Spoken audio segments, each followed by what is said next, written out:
একদম উপরেরটা মাঝে নি, পরের দিন ইয়ার নিচেরটা, ইয়ার পরের দিন আরেকটা, এরকম করে করে এখানে নিয়ে আসি। এখানে আনলেও তিন দিন পরে নুন হবে, 2-3 দিন পরে হবে। এখন লবণ কোনগুলো? এগুলো লবণ হচ্ছে? জি, এগুলো পুরাইলে এখন করলে লবণ হবে। এইখানে বৃষ্টি হচ্ছে তো, সেই জন্য এরকম হয়েছে, নইলে আরো একটু পরিষ্কার হয়।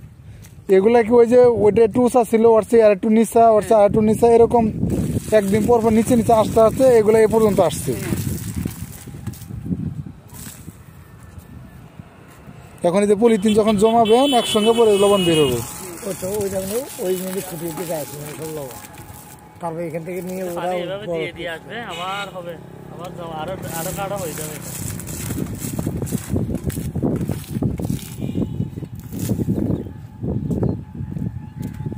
ওনাদের বৃষ্টি হলে সমস্যা, বেশি লবণ করতে পারবে না, বৃষ্টি হলে